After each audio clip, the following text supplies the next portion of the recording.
reported. Our next guest used to work at the Department of Homeland Security and says it was no accident. New fears of foreign terrorists living among us with the arrest of an Afghani immigrant accused of planting bombs and terror investigation of a Somalia slasher in the mall last weekend. This, as a new Homeland Security report from their Inspector General reveals hundreds of individuals, just shy of 1,000, ordered deported, were actually granted citizenship instead. And somewhat into law enforcement and have incredible top secret access. So how does this happen? Here to weigh in is former Department of Homeland Security employee and author of this book, See Something, Say Nothing, Philip Haney. Phil, do you have a sense of how this faux pas took place?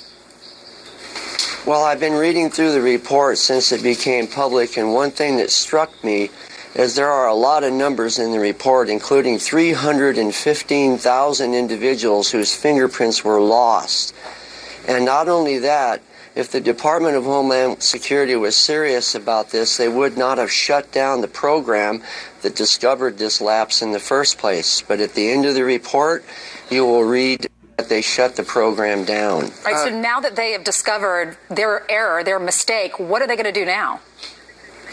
Well, they say they're addressing it, but if they shut the program down that originally discovered it, it's hard to really effectively address it. But they say they have recommendations that the agencies are following and that they're expecting a follow-up report.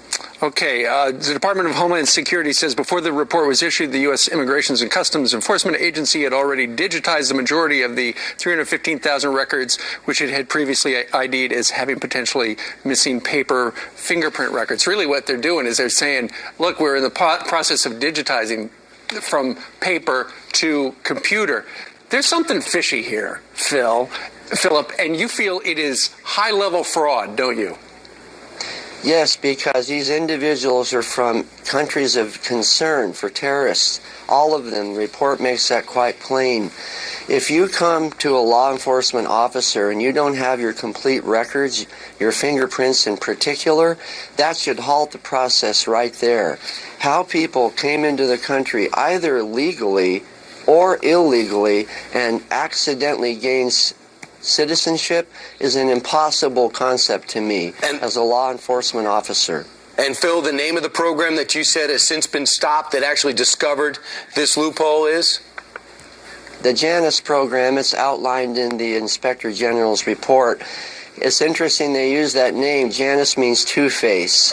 So the people that are in this program are two-faced. We don't really know who they are. Yeah, well, one of the people wound up being a police officer, one access to a secure airport, one access to a secure seaport. So even though they weren't supposed to become citizens, they are now. Wow, opening the door to terror. Yes. All right, Philip Haney, thank you so much for joining us this morning. You're welcome. Thank you. Phil Haney, a whistleblower. All right, meanwhile, CNN putting words in Donald Trump's